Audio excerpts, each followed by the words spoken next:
Pantai Biru Prancis tidak terjangkau, bahkan bagi banyak orang Eropa, dan seringkali para emigran yang datang ke Nice dan Monaco menghadapi banyak kesulitan. Hari ini saya akan menunjukkan bagaimana kehidupan para emigran dari ruang pasca Soviet, relaksasi sementara, dan bahkan pengungsi di sana. Banyak orang berbahasa Rusia di Pantai Biru, tetapi sekarang jumlahnya semakin meningkat. Kami berusaha bertahan hidup di dunia Prancis dan Eropa yang sulit. Kita akan tahu berapa banyak yang dihabiskan anak-anak untuk hidup dan makanan mereka. Semua teratur.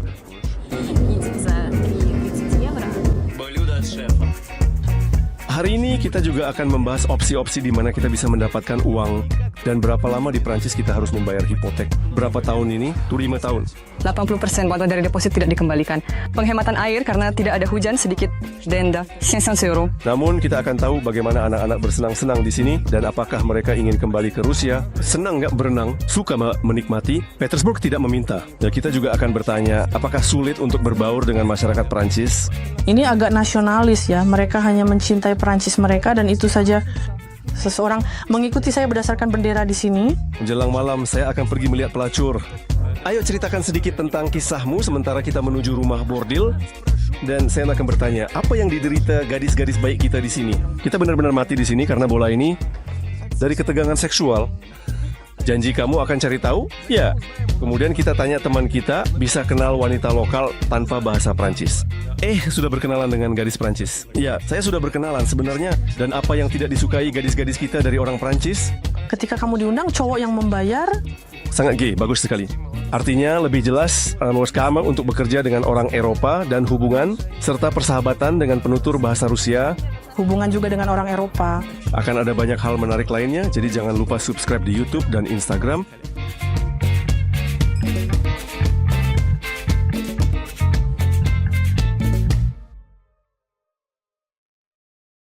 Video saya sebelumnya, Anisha, saya akhiri dengan cerita tentang seorang Belarusia yang datang ke Nice, kehilangan segalanya, dan menjadi tunawisma. Jika kamu belum menonton video ini, sebaiknya buka sekarang. Awalnya dia melalui tautan di deskripsi, tetapi tetap saja di Côte d'Azur terjadi berbagai keajaiban dan bahkan kisah-kisah dongeng. Asya pergi dari Odessa saat perang dimulai. Setelah mengalami stres berat dan banyak hal yang menyedihkan, dia tiba di Prancis, di mana dia tinggal di villa mewah, di resor mahal, dan semuanya itu gratis. Kamar saya di sini sebenarnya ini adalah bekas ruang kerja di mana sofa bisa dibuka. Jadi kamu bisa lihat sebenarnya. Gila, kamu punya kolonel di sofa saja? Itu bukan miliknya, itu milik bersama besar. Dengan apa kamu datang? Koper apa yang kamu bawa? Dengan koper kecil seperti ini, ya. Dan juga dengan satu koper besar lagi. Jadi saya sudah bersiap-siap. Selama pemiliknya tidak ada, Asya di rumah sebagai yang tertua dan memberi tutur singkat. Di halaman ada air mancur, tumbuh pohon pinus dan pohon zaitun, pemandangan laut dan gunung, dan kolam renang mewah yang masih membuat Asya malu untuk menggunakannya. Bagi saya penting untuk melihat laut, tetapi untuk benar-benar berenang di dalamnya saya bisa bertahan tanpa itu. Apakah kolam renang ini sebenarnya juga milik villa ini? Iya, hanya di rumah. Kolam renang? Ya, saya tidak berenang di dalamnya, jujur saja. Kenapa? Ya, saya agak malu, saya tidak merasa berhak. Hanya sekali saya berenang, ketika mereka benar-benar membujuk saya berusaha untuk bersikap sederhana. Tidak, seperti orang bodoh. Ya, di laut kamu pergi. Ya, sebagai orang Odessa, saya juga sudah ke laut 2 kali. Pada dasarnya tua semua yang kamu mau agar saya lakukan.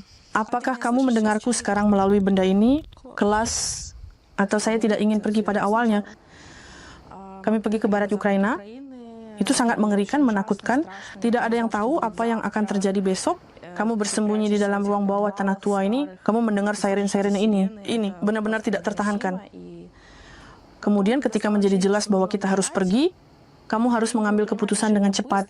Dan ketika kamu menyadari bahwa kamu mungkin tidak memiliki hari esok, seolah-olah kamu mulai bangkit dan menjalani hidupmu yang sebenarnya. Dan saya selalu ingin berada di sini. Saya sudah pernah berada di Pantai Biru. Ini saya rindu kembali. Saya tahu bahwa saya akan sampai di sini suatu saat. Tetapi perang inilah yang membantu saya akhirnya memastikan bahwa ketika saya melakukannya, jika tidak sekarang, jadi saya tidak memiliki hari esok, tidak memiliki lusa, tidak memiliki 5 tahun ke depan. Melihat foto-foto lama, berpikir saya merindukan. Dan saya melihat orang-orang, ada parade, ada demonstrasi mendukung Ukraina. Saya berpikir ini seperti biasa terasa seperti tanah air kedua, juga dekat laut, juga indah di sini, bahkan mungkin lebih baik. Dan tiba-tiba saya diundang ke sini karena orang-orang baik, warga Odessa yang peduli, teman-teman memindahkan banyak orang ke sini. Mereka menawarkan saya satu tempat, kami bisa mengambil satu orang. Awalnya mereka menawarkan untuk tinggal 1 bulan lagi karena keluarga warga Odessa harus pindah karena menguasai rumah. Mereka bilang bisa menyediakan 1 kamar, kamu bisa tinggal 1 bulan lagi. Dan kemudian mereka bilang tetaplah bersama kami, suka padamu. Topi Martens, tempat Asa tinggal, adalah resor elit di perbatasan dengan Italia. Jadi di sini banyak arsitektur Italia, seperti halnya di seluruh Pantai Biru. Lihat, gunung-gunung ini sudah Italia.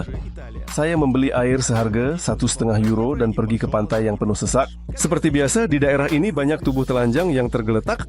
Para pengunjung di pantai-pantai kecil berbatu seperti ini terlihat sangat romantis. Mereka, meskipun ada larangan terhadap trailer, mereka tiba dengan mikrobus biasa yang telah dimodifikasi menjadi mobil rumah. Dan para pemuda Italia ini mencuci muka di wastafel buatan sendiri. Kau mempengaruhi gerbangnya. Beri penjelasan di sini. Tempat yang begitu indah ini juga menarik banyak orang Ukraina. Di sini ada 2 van yang sama dengan plat nomor Ukraina, dan di sini ada mobil Ukraina yang sama sekali tidak murah. Polisi di kota tidak tidur dan dengan tegas memberikan denda bagi mereka yang tidak memiliki tiket parkir seperti itu. Denda-denda sedang dikeluarkan. Helikopter terus terbang di sini di Pantai Biru, tapi ini bukan militer. Kemungkinan besar helikopter di sini adalah alat transportasi yang biasa. Bandara hanya ada di Nice, dan dari Nice semua terbang dengan helikopter. Ya, seperti semua orang yang punya uang untuk itu. Ini adalah kota Menton yang sudah berbatasan hampir dengan Italia, dan mulai dari gunung-gunung itu sudah Italia. Saya sangat suka bagaimana di sini selalu ada kabut seperti ini di pagi hari, terutama saat panas. Dan ada juga danau pegunungan, tempat orang suka pergi, seperti resort ski. Baik orang Prancis maupun Italia, mereka terlihat bersinar di bawah sinar matahari, seperti cermin di pagi dan sore hari. Ini sangat indah. Jadi apakah kamu suka Menton? Saya sangat suka, karena perasaan hidup di perbatasan ini, seolah-olah kau berbatasan dengan Rusia, mungkin tidak, bukan dengan Rusia, hanya perasaan hidup di perbatasan seperti ini. Mungkin memicu semua orang Ukraina sekarang. Tidak hanya itu, Asha tiba di sini dengan cara yang mistis. Dia juga menghasilkan uang kurang lebih seperti itu. Saya memiliki bidang kegiatan. Saya adalah seorang ahli dalam kekuatan pikiran, dalam membantu orang menjalani hidup, mewujudkan impian mereka, mengatasi keyakinan negatif, dan terbebas dari hal-hal yang menghalangi mereka mencapai tujuan dan memenuhi keinginan mereka. Saya melihat potensi dalam diri seseorang, saya melihatnya betapa sederhana keinginannya, tapi dia sendiri berpikir bahwa itu tidak mungkin, sesuatu yang benar-benar tidak mungkin. Tapi cukup semua untuk menemukan apa yang menghalangi, keyakinan atau ketakutan yang menghalangi, dan membuktikan kepada orang itu bahwa dia bisa melakukannya. Lihat, saya tidak terlalu percaya pada esoterisme, tapi Saya juga berpikir begitu. mengingat kemana kamu berada mungkin. Dengan kekuatan pikiran, saya mulai percaya, nah, apa yang kamu kerjakan? Sekarang, apakah kamu bisa hidup dengan uang itu di sini? Di tempat tinggal yang mana? Sementara ini belum ada, tapi saya pikir segera akan ada. Pertama-tama karena musim akan berakhir, dan kedua karena pendapatan saya meningkat, ditambah lagi bantuan dari pemerintah yang akan segera ada. Ya, belum ada. Di sini semuanya sedikit perlahan. Saya mendapatkan bantuan sekali saja, bantuan finansial dari Palang Merah. Dan baru saja sekarang mereka menghubungi saya. Akhirnya pemerintah mengundang saya untuk pertemuan, tapi saya tidak tahu bantuan apa yang akan mereka berikan di sana. Sementara ini ada angka-angka yang ada untuk Prancis, tapi saya tidak tahu bagaimana dengan Monaco. Saya tahu pasti bahwa saya akan mendapatkan asuransi kesehatan yang seharusnya saya miliki. Saya sudah terdaftar, itu saja. Dan saya mendapatkan kursus bahasa Prancis gratis. Ceritakan tentang orang-orang yang kamu tinggal bersama. Pertama-tama, kamu tinggal gratis. Saya tinggal gratis di villa, diberi kamar, jadi saya tinggal di sini. Saya tidak tahu pasti berapa, tapi menurut saya itu harusnya beberapa juta. Saya rasa iya. Ini bukan orang Prancis, ini adalah keluarga. Dia adalah orang Kanada dengan akar Ukraina, dan dia adalah orang Denmark. Saya akan bilang bahwa orang Prancis lebih fokus pada Prancis dan diri mereka sendiri. Mereka itu agak nasionalis sepertinya. Mereka hanya mencintai Prancis mereka sendiri, itu saja. Dan mereka lebih multinasional, memiliki semacam mentalitas internasional, dan mungkin karena itu mereka lebih mengetahui peristiwa-peristiwa di dunia. Mereka sangat terdidik. Cap Martin bukan satu-satunya tempat indah di Riviera. Saya bahkan bisa bilang, saya belum pernah melihat orang yang tidak cantik di sini. Nah, misalnya, tempat apa yang saya temukan di antara Monaco dan Nice? Dan ini sudah buluk. Dari Nice hanya 5 km, tapi suasananya sangat berbeda dari sana. Villa-villa para jutawan tergantung langsung di tebing, dan di pelabuhan, selain perahu nelayan biasa, ada yacht para oligark dan yacht yang, katakanlah, lebih sederhana. Salah satu dari mereka adalah Alexander, warga Odessa, kerja sambilan antar turis. 2 kata Moldova yang saya tahu. Dari mana kamu tahu kata Bonazio? Saya punya paspor Rumania. Serius. Ya. Ini adalah putrinya Zlata yang membantu mencari klien. Kami punya kabin studio, 4 tempat tidur, dapur, kompor listrik, microwave, kulkas, dan freezer keuntungannya. Juga di atas ada pembuat es. Semua untuk kehidupan semuanya ada. Ada jamban di sini. Toilet. Perang, krisis energi, dan panas yang ekstrim sangat mempengaruhi pemilik yacht. Baru tahun ini di Riviera ada penghematan air, jadi sampai akhir Agustus tidak boleh mencuci yacht dengan selang. Bisa mengisi tangki sendiri dan mencuci segai dari keran kita, dan begitu dilarang menggunakan banyak air. Sini adalah penghematan air karena tidak ada hujan sedikit. Denda 1.500 euro. Jadi nggak tahun ini ada perubahan, jumlah orang berkurang, yacht berkurang, situasi politik di dunia telah berubah, tidak banyak turis yang sudah lanjut usia. Siapa strength klien Anda? Di sini bagaimana cara mengendalikannya? Makina. Yang paling penting untuk dikatakan adalah tidak seperti mesin orang-orang yang datang, seperti mesin, seolah-olah mengemudikan. Dan di sana, pegangan gas, pengendalian mesin, alat pengukur kedalaman di sana, navigasi, walkie-talkie, mengelola musik, takometer, speedometer, kemudian tingkat bahan bakar. Tapi yang paling penting di sini adalah praktik dan insting. Kalau misalnya mobil bisa dipelajari dengan menghafal, belajar memutar kemudi dan berkendara di jalan, di sini semuanya sama sekali berbeda. Di sini ada angin arus alkohol dan yang lainnya. Itulah sebabnya mengapa perahu pergi ke sana yang harganya jutaan dikendalikan oleh orang-orang muda. Namun demikian mereka terlatih, mereka merasa percaya diri. Yang paling penting adalah praktik, kepercayaan diri, dan keyakinan pada diri sendiri. Dan juga rekan-rekan yang ada di sampingmu secara kiasan. Alexander bekerja di sini sebagai kapten. Setelah bertahun saya memutuskan kembali kali ini lama.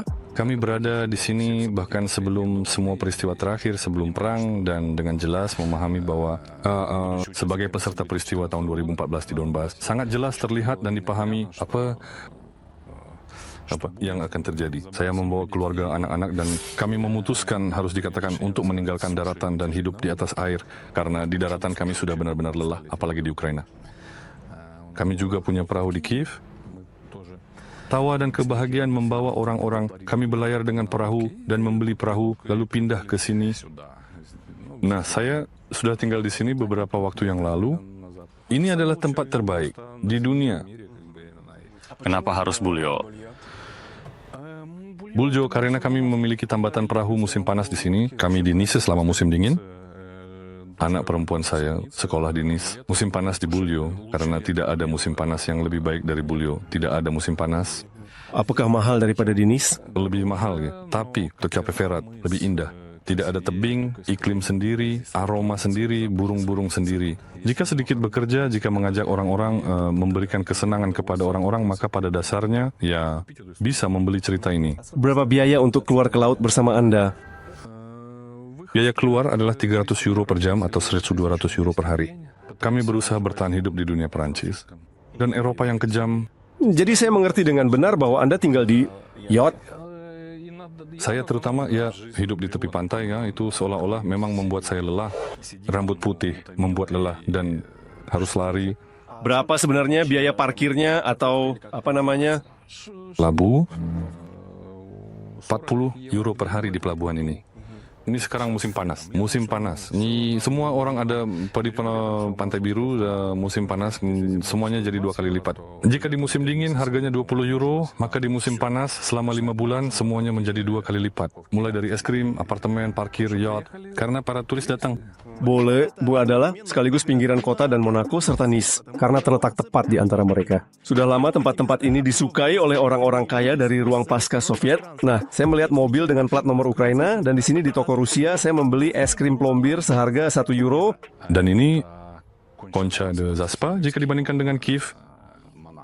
Monaco. Ini adalah mansion, villa, dan pantai terbaik. Pantai karena ada pepohonan, ada bayangan berpasir, di sisi ini berpasir, di sisi ini berbatu. Dan beliau bersejarah seperti Villefranche dan Cap Ferrat adalah desa Rusia di mana selama berabad-abad para pendatang kami bisa dibilang Angkatan Laut Rusia.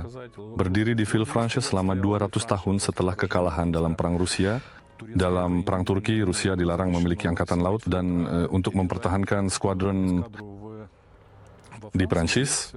Di sini, menurut saya, Ekaterina sudah bersepakat dan di benteng Villefranche ada patung-patungnya, museumnya, dan satu-satunya kedutaan dan konsulat Rusia di Pantai Biru bukan di Nice, tetapi di Villefranche yang harus... Di sini saya sudah menyensor apa yang sebenarnya ingin dilakukan Alexander dengan konsulat di Villefranche. Tapi tidak saya tersacu Anda sudah bisa menebak. Dan inilah Villefranche. Ini juga pinggiran kota Nice. Hanya satu stasiun dengan kereta dan langsung kamu sampai di keindahan seperti ini.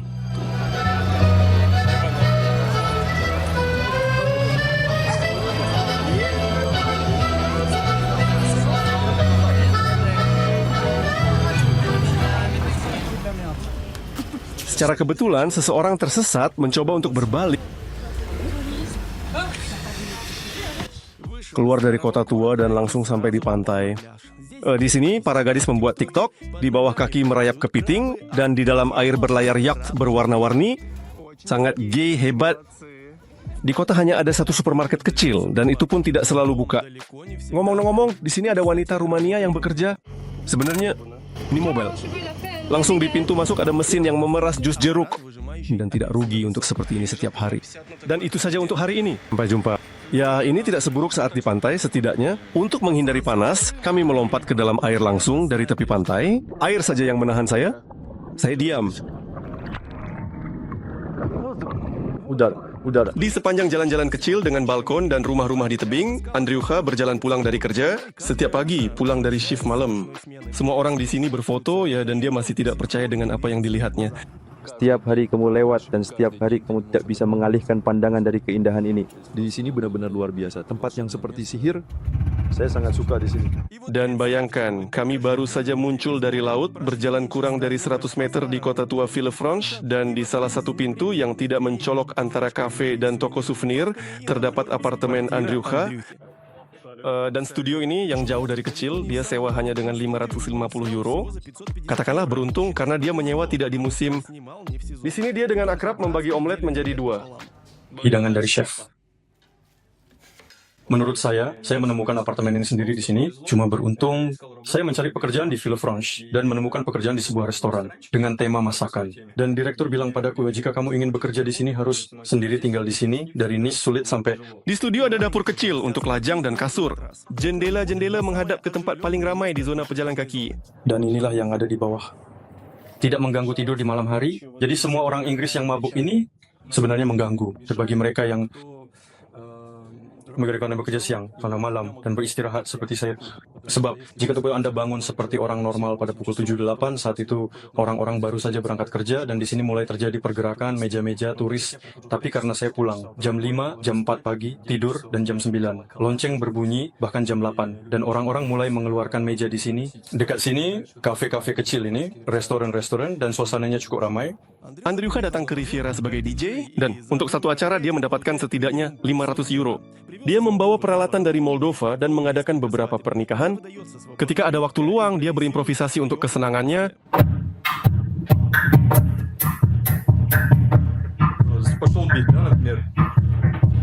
Внимание, это дофамания.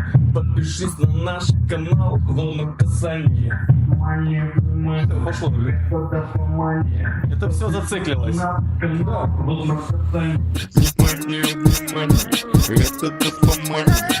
Подпишись на наш канал, волну касания. Внимание, это дофамания. Подпишись на наш канал, волну касания. Yang paling penting saya bekerja di bidang restoran dan biasanya makan di tempat kerja, jadi saya akan mencari menghabiskan ya minimal. Jadi jika saya sangat ingin makan pagi-pagi, saya akan datang ke toko kecil di sini, di dekat sini untuk membeli, tapi bahkan menghitungnya berapa banyak yang sebenarnya berjalan. Meskipun begitu, saya tetap menemukan banyak makanan enak di kulkasnya. Sebenarnya ini kotor. Kamu masih lajang. Saya berkenalan dengan wanita Prancis. Segera akan datang. Apakah mungkin dengan tingkat bahasa Prancismu yang cukup baik itu? Tapi meskipun tidak bebas, apakah mungkin untuk bergaul dengan gadis-gadis lokal? Kita ngobrol, Parvan, Sofa, bertanya, nanti kita datang ke tempatku, aku akan tunjukkan apartemen di Bumi Ma, apa? Dan Shamua itu semacam rumah, sebentar. Lurusa, Shamua. Datanglah, sangat seru, cewek-cewek. Kamu tahu alamatnya pusat Vilfranca. Di sini tanyakan kepada pramuniaga di itu tentang Andriuka. Siapa teman-temanmu? Apakah ini orang Prancis atau berbahasa Rusia? Negaranya kebanyakan berbahasa Rusia. Saya lebih mudah mempercayai mereka, tapi saya bekerja hanya dengan orang Eropa. Dengan orang Prancis di sana lebih mudah saya lebih jelas. Jadi bekerja lebih jelas dengan orang Eropa, sementara hubungan dan persahabatan dengan yang berbahasa Rusia. Hubungan pocong dengan orang Eropa. Masalahnya, Anya tidak melihat orang berbahasa Rusia sebagai mitra potensial, melainkan lebih sebagai saudara. Dan saya suka dari orang Eropa ialah pendekatan serius pada hubungan dan pernikahan. Ini tidak seperti kita bertemu setelah 2 bulan. Semuanya sudah menikah. Kita sering mengalami hal karena emosi. Iya, di sini mereka lebih tertahan, tapi ada masalah hukum. Di dalamnya bisa dibilang, karena mereka banyak mengambil risiko terlibat dengan cara seperti itu. Mungkin di Rusia atau Moldova semuanya berbeda, tapi di sini mereka sangat takut kehilangan modal mereka, kehilangan properti mereka. Anya sendiri tidak terburu-buru untuk menikah. Dia berencana untuk menikah di usia 30-35 dan melanjutkan bekerja. Kamu mau membangun karier dulu, baru kemudian keluarga? Ya. Secara Eropa? Secara Eropa pasti iya. Dan jika ada orang yang muncul, yang kamu cintai, dia punya banyak uang, dia bilang, saya tidak mau, kamu bekerja, kamu akan bagaimana menanggapi ini? Pencinta akan mengerti bahwa ini bukan aku. Tanpa simbolisasi saya merasa layu dialami setiap wanita. Cangkirnya semua dihitung. Di restoran, seorang pria dan wanita membagi makanan mereka setengah-setengah. Wanita biasanya juga bekerja, dan tempat di transportasi tidak diberikan untuknya. Ini diceritakan oleh Natalia, yang tidak suka dengan sistem pembagian anak di Prancis. Jika anak kita tinggal bersama ibu, maka haknya setara, yang menurutnya anak-anak menderita karena itu. Juga orang tua yang penuh kasih seperti itu. Dan anak ini, dia kemudian seperti cabat yang terpisah. Dia seminggu tinggal di rumah ibu, seminggu di rumah ayah. Dan begitulah dia hidup. Kemudian selama liburan mereka juga membawanya, ya baiklah jika orang tua bercerai tetapi tetap menjaga hubungan tertentu, di sana tidak ada disonansi. Nah, seperti yang saya tahu, ada seorang kenalan yang memiliki 2 putra. Di sini bersihkan tempat tidur dan sebar-sebar kaos kaki saya, dan seterusnya. Mereka datang ke suami bersama ibu. Di sini anak kecil itu mengikuti mereka, ekor-ekor di sana menyapu. Masalam. Jadi hasilnya ibu dianggap buruk. Ngomong-ngomong, ayah juga akan bercerita bahwa anak-anaknya mudah beradaptasi. Pindah dari Rusia ke Prancis. Ya, saya punya 2 anak. Mereka pergi ke sekolah kan. Dan bagaimana proses adaptasi mereka? Mereka beradaptasi dengan baik. Mereka sudah bisa berbicara. Dalam bahasa Prancis hanya dalam setahun. Mereka sangat membantu belajar bahasa Prancis tambahan, menjemput dari kegiatan, dan mengadakan kelas bahasa Prancis. Semua ini berlangsung jauh lebih cepat, pelajaran bahasa Prancis. Jadi semua ini berlangsung jauh lebih cepat. Orang Rusia secara umum yang berbahasa Rusia, di sini banyak anak-anak, katakanlah bukan orang Rusia tetapi orang Rusia, karena semuanya berasal berbeda, kebangsaan berbeda. Di sekolah, Igor hanya membayar untuk makan siang anak-anak dan mereka sendiri beradaptasi dengan teman sekelas Prancis dengan sangat cepat. Senang, berenang, suka menikmati, tapi tidak ingin pergi ke Peter. Tidak, ingin pergi ke Peter. Di sini Igor memiliki kerabat tinggal 10 tahun. Dia datang berlibur setahun lalu memutuskan untuk pindah sepenuhnya. Untuk bekerja di Prancis perlu menandatangani kontrak dengan perusahaan lokal yang sulit. Jadi Igor bekerja sebagai manajer penjualan di perusahaan Rusia secara jarak jauh. Saya punya visa pengunjung dan saya sama sekali tidak punya hak untuk bekerja di sini. Dan berapa lama Anda bisa tinggal? Saya bisa tinggal selama setahun dan memperpanjangnya. Tapi apakah ada komplikasi bagi orang Rusia di sini di Prancis dengan peristiwa terbaru? Nah, masalahnya sekarang mendapatkan gaji karena saya menerima di Rusia sulit untuk mentransfernya karena semuanya ditutup. Igor suka karena di sini hangat dan hijau, bahkan di musim dingin. Selalu cerah di langit, berbeda dengan Saint Petersburg yang lebih sering mendung dan itu keren. Kemudian ada gunung yang bagus di sini, dekat, yang juga bisa dijelajahi. Ada beberapa kekurangan, tapi dia sudah terbiasa dengan itu. Siapa yang bekerja 24 jam di Rusia? Di sini semuanya tutup, hari Minggu. Jadi sebenarnya setelah siang semuanya tutup, baiklah, sekali lagi itu saja. tidak sepenting atmosfer itu sendiri, cuaca itu sendiri. Gebeva, jadi orang-orang di sini tenang, damai dan tentram, tidak gugup, sangat menghormati di jalan. Mereka sangat menghormati dan penuh dengan kesopanan, selalu memberi jalan. Igor semakin jarang memikirkan untuk kembali ke Rusia dan tidak ada rencana untuk itu. Yang terpenting, gaji Rusia cukup untuk hidup di Côte d'Azur. Dimanapun kamu pindah, pada akhirnya kamu akan tetap ingin kembali ke tempat asalmu, setidaknya untuk sementara dengan baik. Tetapi kelebihan, tetap mengatasi kekurangan. Namun sekali lagi, jika tidak ada cukup dana untuk menghidupi diri Anda dan anak-anak Anda, maka mungkin ini akan terjadi sebagai alasan untuk kembali. Ini tidak ada keinginan seperti itu. Apakah biaya hidup di sini lebih mahal dibandingkan dengan Rusia dan Saint Petersburg? Ya, tentu saja lebih mahal karena pertama-tama ini adalah kota resor. Untuk memahami sedikit lebih dalam tentang harga di Nice, saya akan menunjukkan kepada kalian supermarket. Ini roti biasa harganya 1 euro, sedangkan di sini ada baguette Prancis yang renyah seharga 75 sen. Di sini ada rak dengan produk-produk murah, semua harganya 1 dan kemudian euro. Di sini dijual blini dan salmon yang relatif tidak mahal. Jus jika melihat yang paling murah, 2 liter harganya sedikit lebih dari 1 euro. Dan di rak ini ada produk dari berbagai negara. Stand dengan produk Rusia jelas sudah kosong, tapi masih ada beberapa yang tersisa. Justru produk Rusia di sini sangat sedikit. Ada misalnya Ajika Georgia, bir Rumania, dan banyak produk dari Jerman. Mari kita kembali mengunjungi orang Moldova untuk berbicara tentang tempat tinggal. Di apartemen Denis dan Oksana ada ruang tamu, kamar tidur, dan teras besar di mana mereka sering mengadakan barbeque. Tunisia tidak memiliki teras. Itu adalah todos, seperti yang dikatakan. Jadi, saya tidak iri pada orang-orang yang bahkan tidak punya balkon, dan barbeque ini sering digunakan. Sering banyak jam berturut-turut. Terakhir kali sampai jam 6 pagi. Tetangga mereka sebagian besar orang Prancis. Sebagian besar adalah orang Prancis, karena ini adalah daerah yang tenang dan damai, dan semua orang berusaha ke pusat kota. Tapi di pusat kota tidak begitu keren. Akan lebih sejuk jika berada di suatu tempat di pegunungan. Beberapa sedikit lebih jauh dari pusat, lebih sedikit. Lalu lintas, lebih sedikit. Kutub, seperti yang mereka katakan, polusi udaranya bersih. Kami mengambil kredit karena sewa apartemen selalu lebih mahal daripada cicilan kredit bulanan. Jadi kami tidak berpikir lama dan langsung mengambilnya dan membelinya. Jadi mereka membayar lebih sedikit dan juga membeli apartemen mereka sendiri seperti untuk investasi. Sebenarnya kamu tidak bisa melakukannya tanpa kontrak kerja lokal. Itu akan harganya minimal 900 euro. Di daerah ini karena daerahnya bagus. Pinjaman untuk apartemen semacam itu biayanya sekitar 7 tahun. Jadi uang ini yang kamu bayar? 750. Tapi waktu berlalu. Dengan cepat sudah berlalu 5 tahun. Saya bahkan tidak menyadarinya. Saya harap 25 tahun itu tidak berlalu dengan cepat. Saya juga ingin mengatakan bahwa ya, bahkan jika kamu berpikir untuk pindah, kamu akan menyewakannya seharga 900. Kamu tetap akan untung dan apartemenmu akan terbayar. Iya, itu akan terbayar. Dia akan membayar pajaknya, semua yang diperlukan, biaya layanan. Jadi kita akan keluar dengan modal. Di Nice, saya tidak hanya bertemu dengan orang-orang dari daerah kita. Ini dia, orang Tiongkok bernama Maxim dan dia bisa berbahasa Rusia. Dia punya nama Tiongkok, tapi dia hanya menggunakannya dengan orang Tiongkok. Orang tua awalnya mengirim Maxim untuk belajar di Moskow, lalu ke Nice untuk mencari properti di sini dan mengeluarkan modal mereka dari Rusia. Saya mengambil sedan agar lebih mudah berkomunikasi dengan orang-orang untuk berkenalan. Karena sekarang rubel tiba-tiba naik ini sangat menguntungkan menyimpan uang dalam bentuk seperti ini, maksudnya. Di properti di Riviera.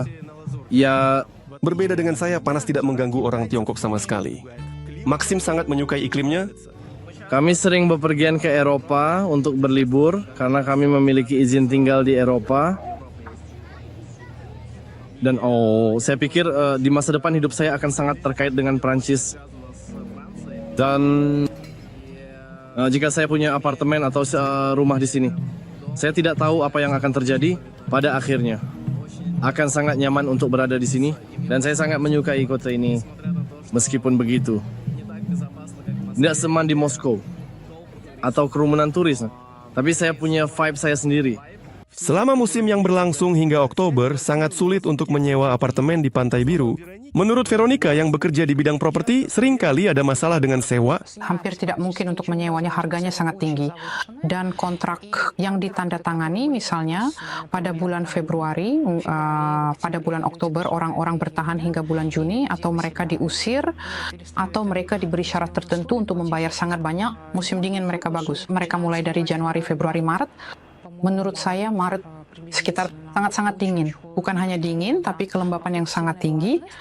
Dan jika Anda menyewa apartemen di lantai dasar, saya punya orang-orang yang tinggal di lantai 1 dan 2 di Cannes, pusat kota Chana. Anda masuk ke kamar mandi, apartemen kotor, tidak ada yang bisa melakukan apapun, ada jamur. Jika ingin tinggal di musim dingin, di sini tidak boleh menyewa rumah pribadi, tidak boleh menyewa rumah 3 lantai, akan ada jamur di sana. Jadi anak-anak mulai mengalami alergi.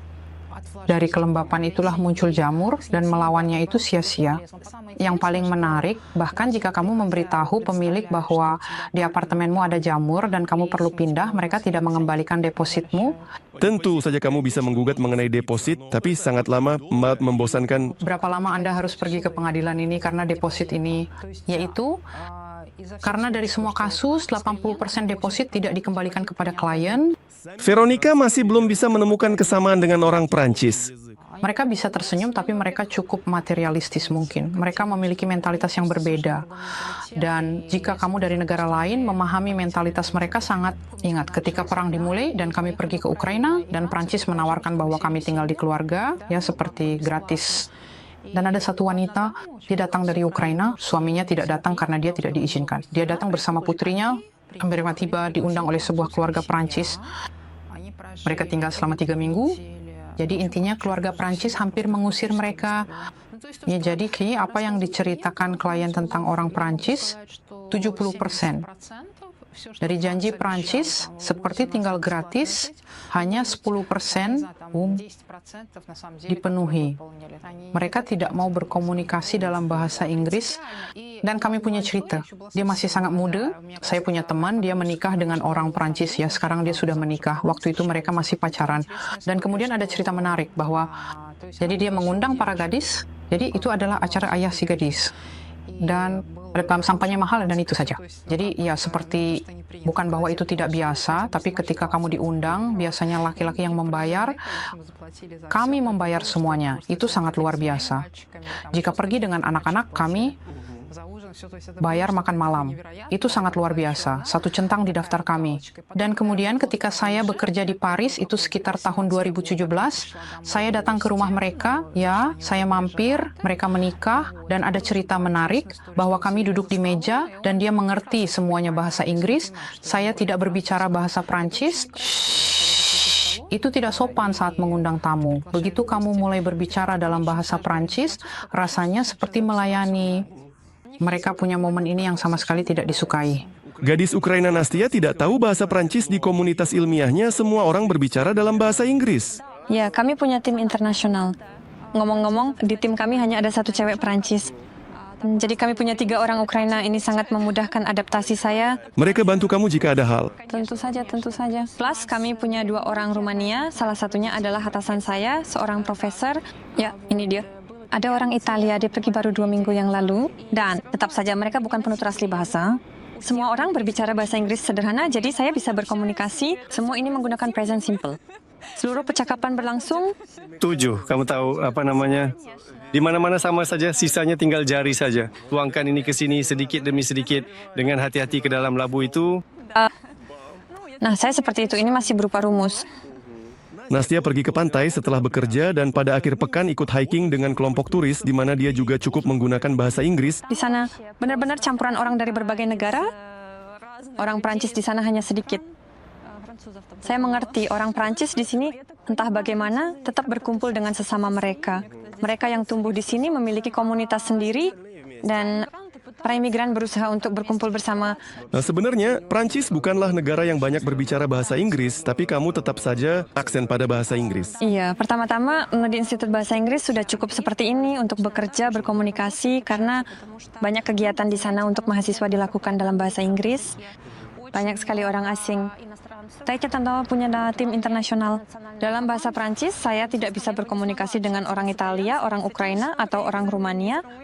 Ini bahasa Inggris. Sama sekali tidak benar-benar memperbaiki situasimu. Dan bahkan saat hiking, saya pergi, sekali lagi itu kelompok, itu juga bahasa Inggris, karena anak-anak internasional semua di luar institut. Tentu saja iya, bahasa Prancis diperlukan, tapi mereka bilang bahwa setiap tahun di sini semakin banyak orang yang berbicara bahasa Prancis dan bahasa Inggris. Dan pada prinsipnya dianggap bahwa orang terpelajar di sini yang memiliki pendidikan tinggi, entah bagaimana berbicara dalam bahasa Inggris tetap merupakan bahasa internasional. Apakah kamu menganggap bahwa mungkin pindah ke negara lain? Setelah 24 Februari. Saya tidak mengecualikan apapun, semua mungkin. Kalau bicara tentang Denis dan Oksana, di lingkungan mereka kebanyakan orang Prancis, Moldavia, dan yang berbahasa Rusia. Selalu ada banyak penutur bahasa Rusia di Azure, tetapi sekarang dalam beberapa tahun terakhir itu semakin banyak. Kami datang sebagai mahasiswa di Fakultas Bahasa Prancis untuk orang asing. Pekerjaan pertama saya di Prancis adalah pengantaran. Mengantar ayam.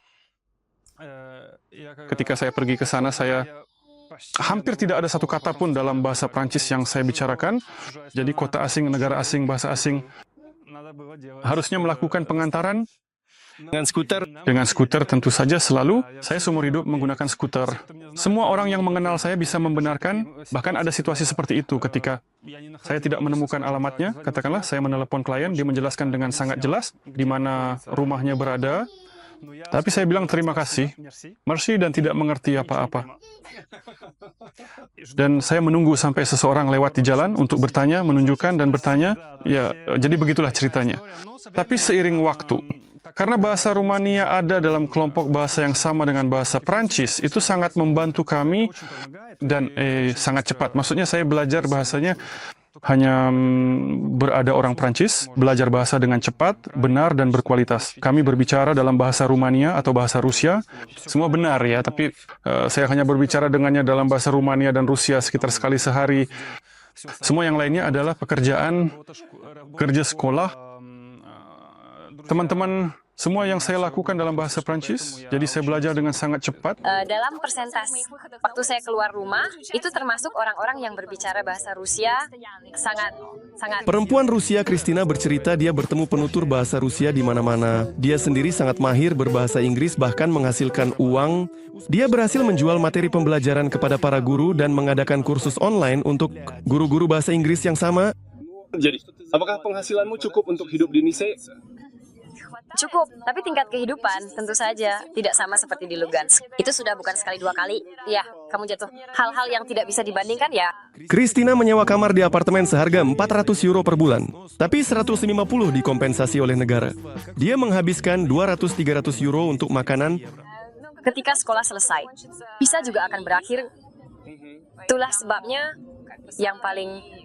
cara yang jelas untuk menemukan pekerjaan di sini. Saya tidak ingin mencari pekerjaan jika tidak ada di sini karena saya sudah punya pekerjaan. Dengan penghasilanmu bisa menemukan negara dengan iklim yang sama, itu lebih murah sekitar 3 kali. Kemungkinan ya. Apakah kamu ada di sini? Saya sangat beruntung memiliki teman sekelas. Ini teman sekelasku. Dia dari Rusia, dia tinggal di sini, dia mengajar bahasa Inggris. Jadi ada banyak yang bisa dibicarakan.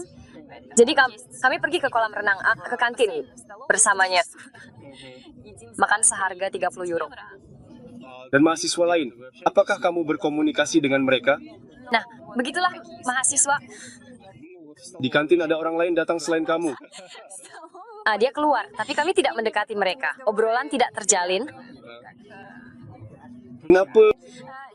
Di Donetsk, di Universitas Nastolnaya juga sekali seminggu, dan di sana ya dalam berkomunikasi. Di kantin cukup mendekat dan bilang, ya mari kita berteman. Begitulah. Saya makan kroket, kita berteman. Ya seperti yang dijelaskan Kristina, masuk ke Prancis itu sangat mudah. Selain itu, untuk beberapa jurusan cukup tahu bahasa Inggris dan biaya kuliah bisa sangat rendah, sampai 300 euro per tahun untuk program magister. Nah, dengan visa pelajar, kamu diizinkan untuk bekerja secara resmi hingga 20 jam per minggu. 300 euro per tahun? Jadi ini gratis, 300 euro itu adalah kontribusi untuk kehidupan mahasiswa, asuransi. Jadi hal-hal seperti ini bukanlah biaya untuk pendidikan. Dan kamu bayar berapa?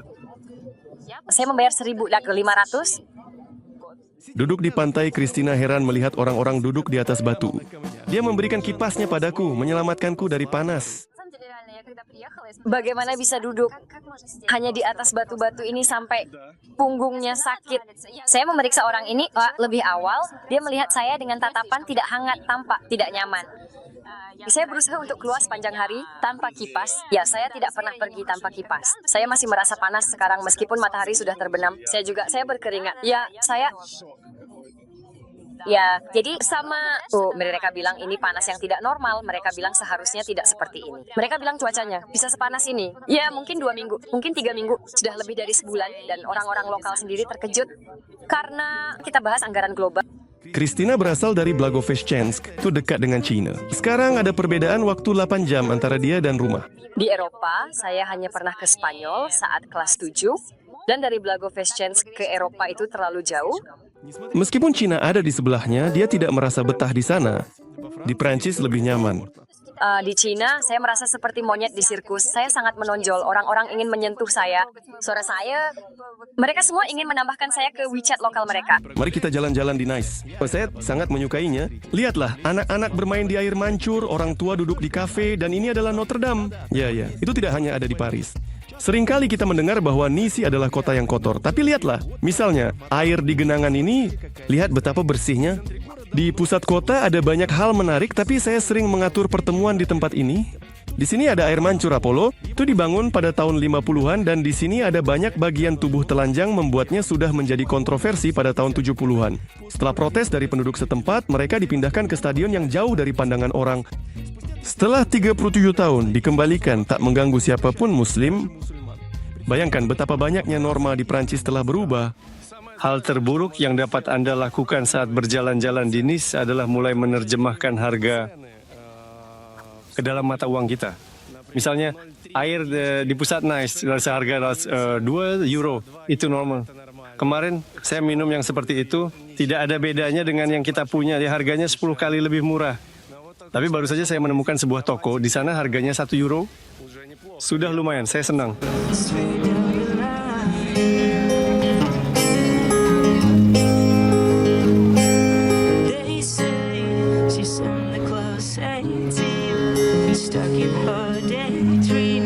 Ini saya masuk ke salah satu gereja tertua di Nice. Di dalam, mereka menjual lilin seharga 1 euro, sementara di pintu masuk, para turis minum vodka dan membahas sejarah kuil. Faktanya, Nice ini tidak sekaya Roma atau Genoa dan tidak memiliki uang tambahan selama pembangunan. Namun mereka ingin terlihat kaya, jadi mereka berbuat curang sedikit. Kami menggunakan teknik yang disebut ilusi mata. Di sini kita memiliki dinding yang dicat agar tampak seperti marmer. Semua cetakannya terbuat dari plesteran, gipsum, dan serpihan marmer. Tetapi, para Jesuit ini adalah ordo monastik yang membuat gereja ini. Mereka membawa ajaran-ajarannya, dan sekarang saya ingin menunjukkan detail menarik. Ini ada di tangan ini. Ketika pendeta membacakan doa untuk menciptakan efek mistis, ia menekan kakinya pada pedal yang menggerakkan tangan tersebut. Umat paroki terkejut dan berdoa lebih khusyuk. Jendela ini digambar karena sebelumnya Anda harus membayar pajak untuk jendela asli. Di sini kamu bisa makan es krim dengan rasa yang paling tidak biasa. Lavender, zaitun, mojito, atau misalnya kaktus. Menurutku ini palsu, karena sama sekali tidak berduri. Saya belum pernah melihatnya tidak berduri. Kaktus. Ya, tidak semua momen seru dari perjalanan masuk ke dalam video, terutama di foto-foto. Saya unggah itu di Instagram saya dan simpan di bagian sorotan. Kamu juga bisa tahu di negara mana saya sedang syuting sekarang lewat Instagram saya, dan sebenarnya di sana saya lebih sering membalas pesan, jadi ikuti saya. Saya akan senang. Sebagai oleh-oleh di Nice, orang-orang membeli permen yang berbentuk kerikil dari pantai-pantai di Riviera. Di butik ini di kota tua, ternyata ada seorang gadis dari Moldova yang bekerja. Oh, ya, pergi. Mana kamu? Tidak, saya tidak bisa. Jadi ini teman senegaramu. Coba bilang apa? Ya, dia terlihat batu. Oh, dengar. Tidak terlihat. Ya, lebih enak daripada batu. Lebih enak daripada batu, saya tahu. Iya, anaknya berkualitas. Di Nice juga ada monumen yang kontroversial. Ini yang disebut Natalia mengerikan. Kenapa mengerikan? Ya, karena banyak orang tidak mengerti bahwa ini adalah monumen ketika mereka membangun parkir bawah tanah. Parkir orang mengira ini adalah atribut konstruksi. Ayo ceritakan tentang kisahmu, kita berjalan ke rumah bordil. Ya, Saya tahu cara menarik perhatianmu. Natalia adalah pemandu, dan sepanjang jalan dia sering berhenti menunjukkan sesuatu yang menarik. Di rumah ini misalnya violinis Paganini meninggal. Dia sendiri orang Ukraina berpasangan dengan Prancis di Ukraina. Saya sudah 16 tahun dalam perjalanan dinas dan di Nice. Sekarang ada banyak penduduk dari Ukraina. Oh, tidak. 5.000 orang. Dan sebenarnya di sepanjang pantai dari Venton sampai hingga camp ada 14.000. Bayangkan berapa angka itu. Ini adalah salah satu alun-alun kecil. Di sini sangat sedikit yang tersembunyi dari jalan-jalan utama. Rumah bordil di Prancis diizinkan hingga tahun 1946 ya, secara legal. Dan profesi ini tetap ada hingga sekarang. Dan bahkan hanya bahwa mereka dibagi ke dalam berbagai area. Ini adalah salah satu tempat di salah satu rumah bordil. Dan lihat papan kecil yang bertuliskan Interna Miliora, itu berarti di dalam orang miskin. Ternyata saat ini industri cinta komersial di Nice berjalan seperti jam, dan para pelacur dengan jelas membagi zona kota berdasarkan negara asal mereka. Sebenarnya jika kamu pergi larut malam di Nice, kupu-kupu malam itu berkumpul. Dan misalnya setelah melewati alat transit di sekitar bandara, Latino ya Jack ada di jalan lain dan seterusnya. Saya tidak berani mengatakan bahwa semua gadis ini adalah pelacur, tetapi di malam hari mereka berdiri di sepanjang jalan sangat banyak. Svetlana pindah ke Eropa dari Tajikistan pada tahun 96. Awalnya dia tinggal 3 minggu di Strasbourg, tapi dia tidak suka dengan iklimnya. Ya, tapi menurutnya di Nice adalah yang paling tepat. Saya orang Rusia dari Tajikistan, orang tua saya orang Rusia, saya suka semuanya di sini. Setiap sudut, kami berada di kota tua. Kami berada di alun-alun merpati yang disukai. Svetlana menceritakan bahwa orang Rusia datang ke sini dalam jumlah besar hanya setelah tahun 2000. Dan dia merasa kurang berkomunikasi. Internet hampir tidak ada, dan dalam bahasa Rusia tidak ada televisi, radio, atau koran. Hanya ada satu perpustakaan dengan buku-buku Rusia yang buka hanya 1 jam dalam seminggu. Saya datang ke perpustakaan, tutup. Pengumuman perpustakaan buka pada hari Rabu dari jam 12 sampai 1 selesai. Tidak perlu bekerja lebih keras, sudah cukup. Semua teman perempuan yang ada di sekitar kita mencampur. Kernizia, Georgia, Talipistan, Uzbekistan, Ukraina. Saya bisa menjaga semua teman saya dari Ukraina. Dan mereka ingin berkomunikasi dengan saya. Jadi kami tidak punya itu. Kami saling memperlakukan satu sama lain dengan baik, dengan pengertian, dengan cinta. Semua itu tetap ada. Dan semua yang terjadi di arena politik, semuanya akan tetap di sana. Nah, orang Ukraina Asia menolak untuk melanjutkan wawancara tanpa bendera Ukraina. Jadi kita terhenti sejenak. Tepat kita sedang merekam. Kan bendera kita tidak digantung di belakang. Dia sudah tergantung di sana untuk waktu yang lama. Dan di acara amal kami, saya sendiri di Lazurke melihat bendera Ukraina. Ada lebih banyak. Di bawah sana ada rumah besar bendera tergantung, tapi entah kenapa bendera itu dicopot. Kami juga mencopotnya. Sebenarnya saya akan jujur padamu, ada orang yang mengikutiku di sini karena bendera. Apa itu? Orang itu mengikutiku di sini karena bendera. Bagaimana dia mengikutimu? Ada seorang pemuda yang tinggal di dekat sini, dia ingin berkenalan dan sempat melihat saya di suatu tempat. Kemudian dia menyadari dari bendera bahwa saya tinggal di sini. Atau dia melihat saya dan datang ke rumah. Dia menulis bahwa dia mengerti bendera, dan itu sangat menakutiku. Aku datang dan cabut bendera. Kenapa menakutkan? Ya, karena sebenarnya saya memang tidak suka dia saja. Dan perkenalan seperti itu juga, itu menyeramkan, sangat. Ngomong-ngomong ada yang seperti itu, orang-orang, apa maksudmu? Dan mereka bilang, sial, kita sedang berperang dan kamu di villa seperti itu. Tidak ada yang menulis hal seperti itu padaku, mungkin karena saya belum punya banyak pengikut, tapi dari kenalan saya tidak ada yang mengatakan hal seperti itu padaku, sebaliknya semua senang. Dan mungkin karena saya tidak melupakan Ukraina, karena setiap hari ada sesuatu yang kami melakukan hal-hal terkait dengan amal ini, saya mengerti bahwa bahkan di sini saya bisa memberikan lebih banyak manfaat. Seperti di semua orang Ukraina lainnya, perang telah membalikkan hidup Asia sepenuhnya. Tapi dia mengumpulkan dirinya dan membantu rekan-rekan senegaranya untuk bersiap, memberikan semacam konsultasi psikologis. Mungkin saya bekerja di pekerjaan yang serius, dan ketika perang dimulai, saya dan semua rekan kerja, kami mulai terlibat dalam kegiatan sukarela, perang, mencari logam untuk landak, membeli rompi pelindung, obat-obatan, ya, untuk semua orang pada umumnya, melalui telepon 24 jam sehari, 7 hari seminggu.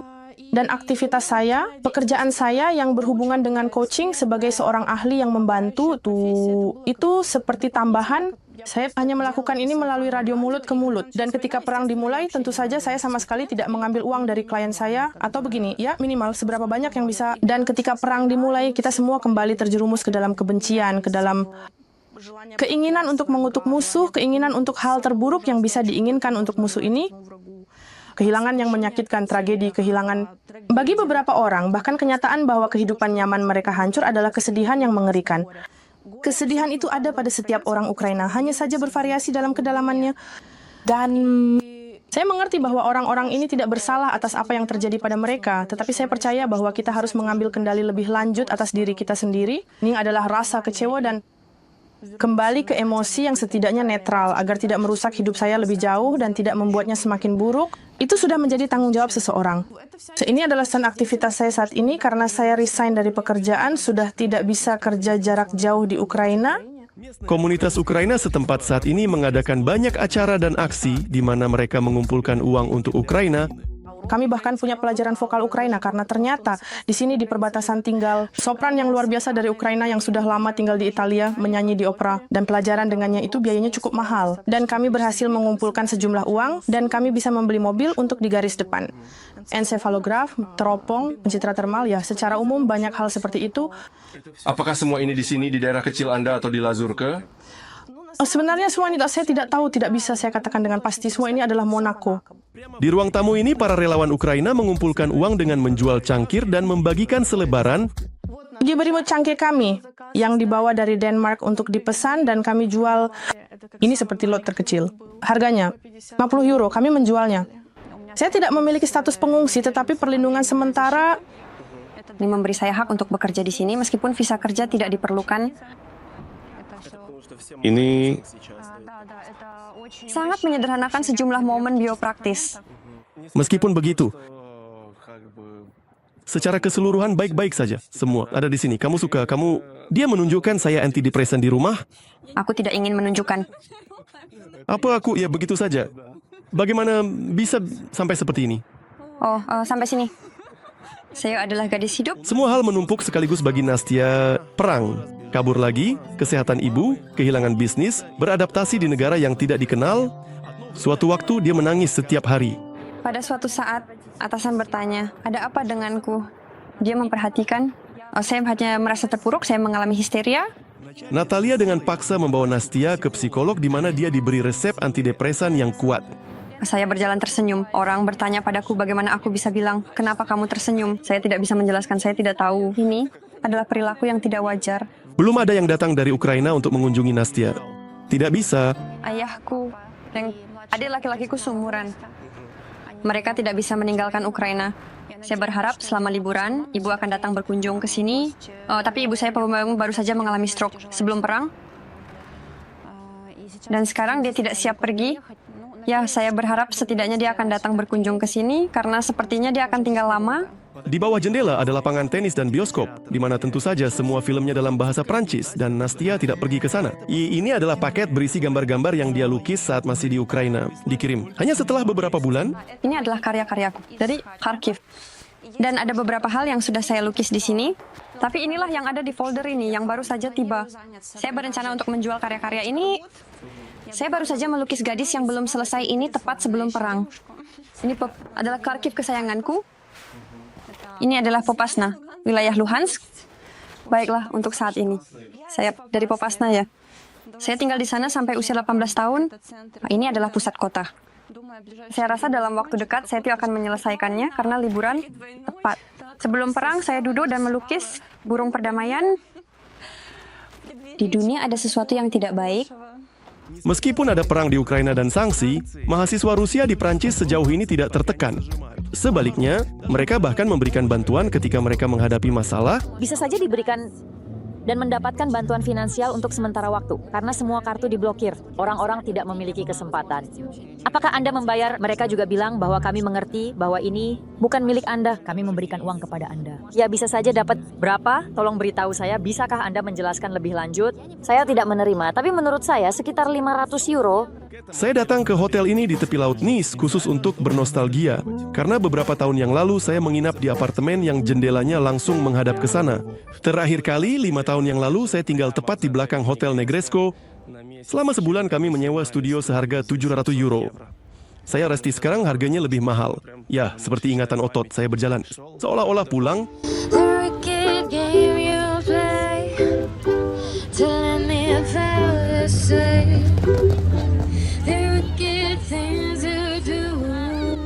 Jika saya merasa rindu rumah bahkan dari tempat yang seindah ini, seperti Côte d'Azur, maka teman-teman yang sudah lama tinggal di sini, mereka tidak bisa hidup tanpa tempat ini dan menganggapnya sebagai rumah mereka. Tentu saja Moldova, setelah beberapa waktu kamu mulai merasa kekurangan, ingin sekali pergi, apalagi ke Sanja di Chisinau untuk berjalan-jalan di tempat-tempat lama, di taman-taman mereka. Saya akan jujur, karena kami sudah cukup lama pergi. Saya sudah agak terbiasa dengan ini, tidak terlalu ingin bisa dibilang, dan itu adalah aku sudah selesai. Maksimal seminggu saya ingin kembali. Di sini juga pulang selalu.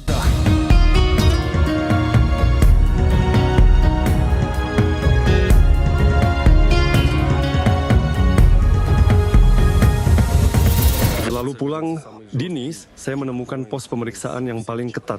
Dari semua pos pemeriksaan yang saya lewati tahun ini, saya sudah mengunjungi sekitar 8 negara. Dan di semua negara ini, saya membawa krim. Tabir Surya ini sangat simbolis, karena di sini, di Nice, saya terbakar untuk pertama kalinya tahun ini. Saat keberangkatan, setiap orang kedua dikirim untuk pemeriksaan tambahan, di mana semua perangkat saya juga diperiksa dengan teliti. Saya tidak membawa barang terlarang, jadi saya pulang hanya dengan segudang materi video yang luar biasa. Jangan lupa untuk subscribe ke YouTube dan Instagram saya, dan tonton episode besar di saluran Vova Karmanov setiap pagi Sabtu. Sampai jumpa.